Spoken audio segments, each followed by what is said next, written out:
back to my YouTube channel.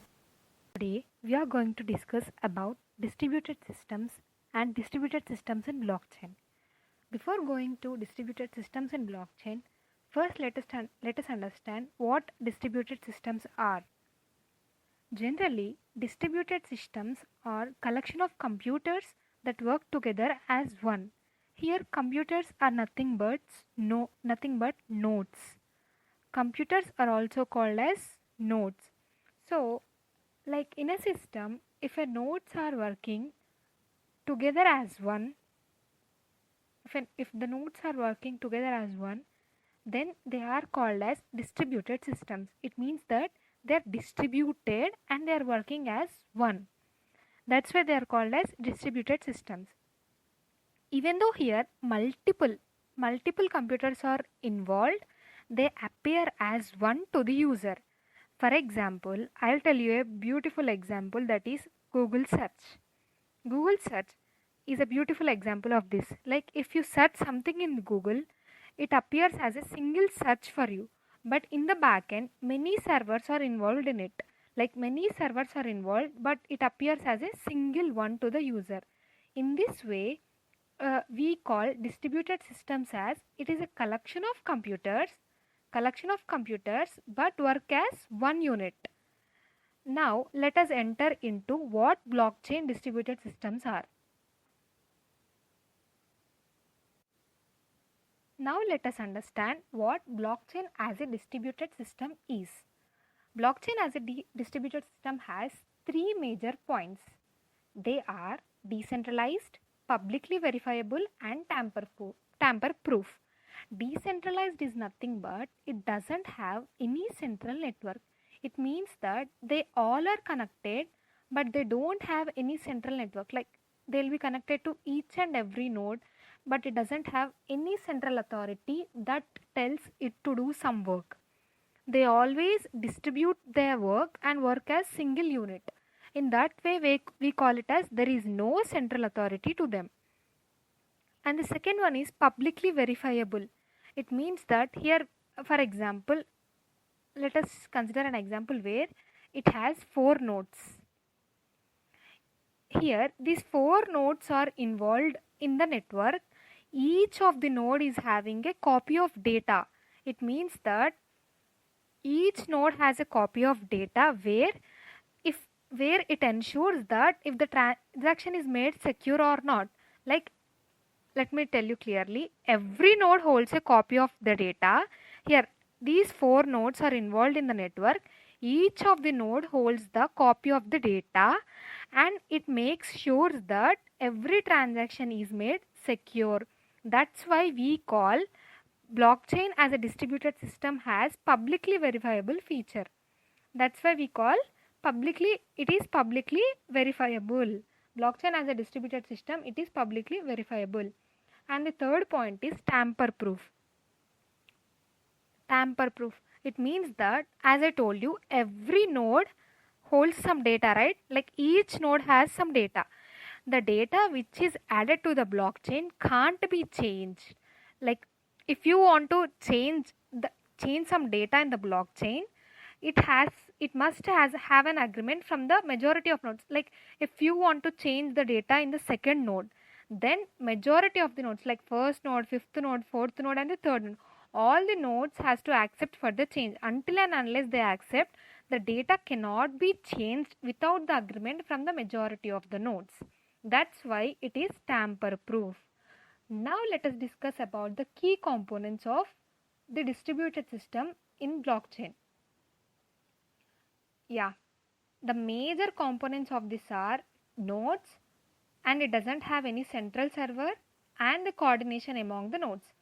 First, let us discuss about the nodes. Nodes, as I told you, nodes are the individual computers in the system. Nodes are the individual computers in the system. Here, what nodes can do? Nodes can send the data, send the messages, and they can receive the messages.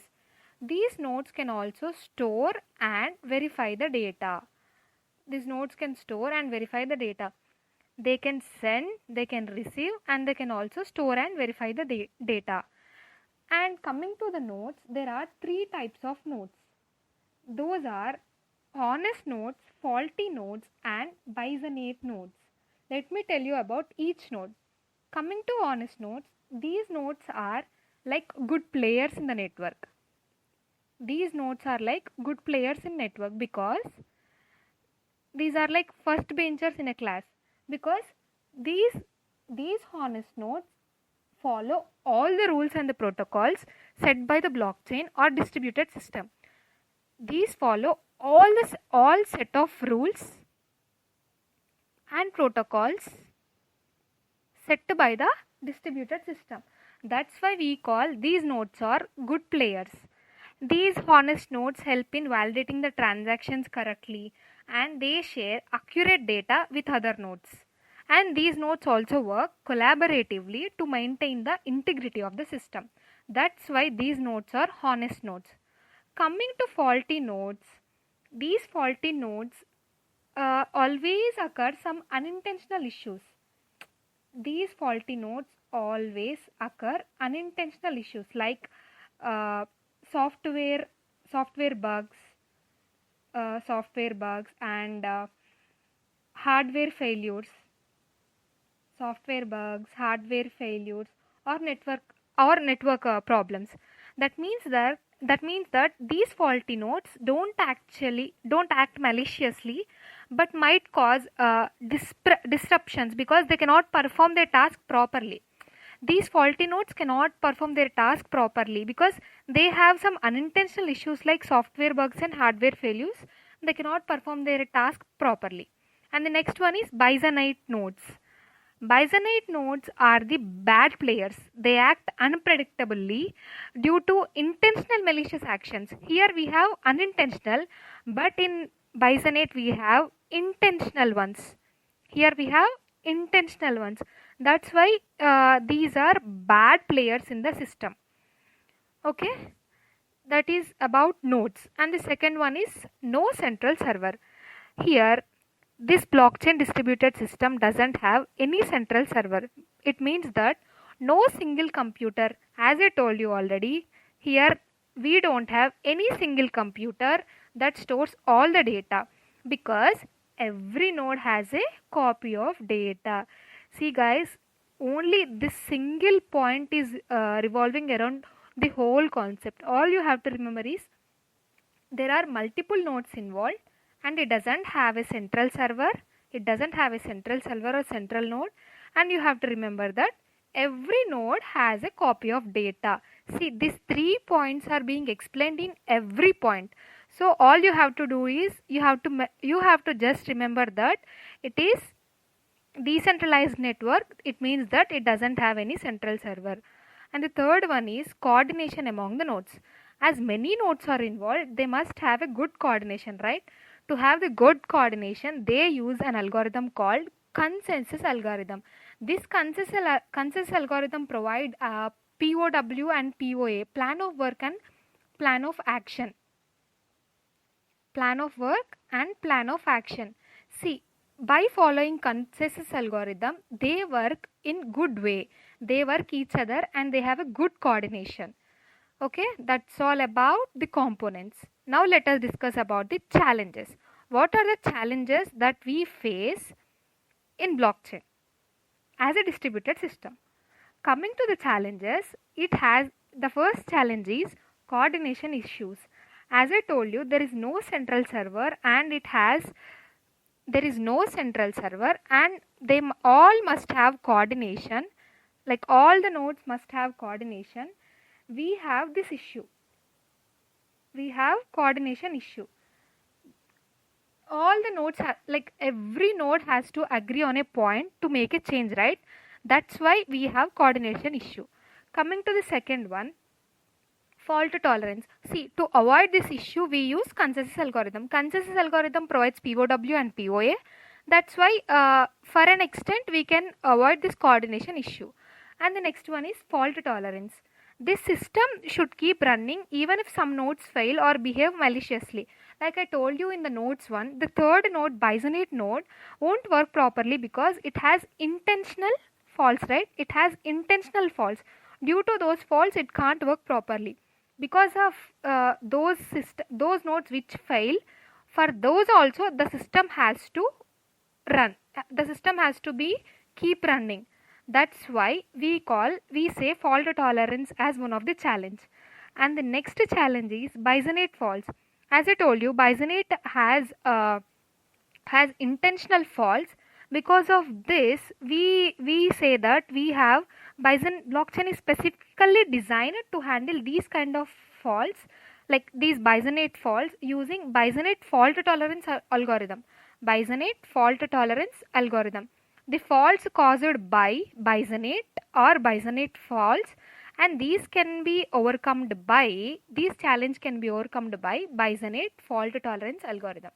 Now let us go to the good side of distributed system.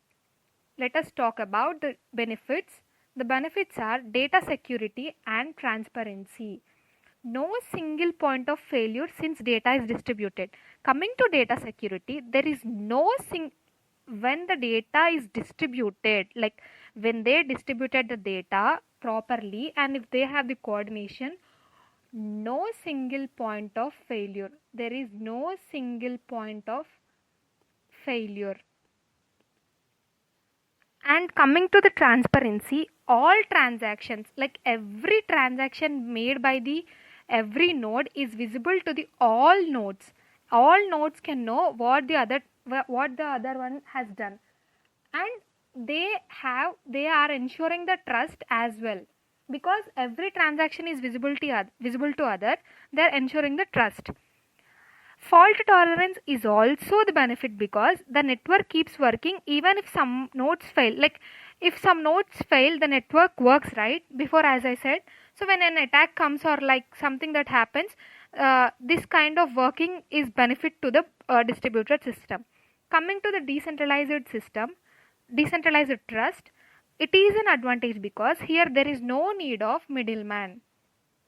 No need of a middleman. The system operates like based on rules enforced by the all nodes. How the system operates is, the system operates by the rules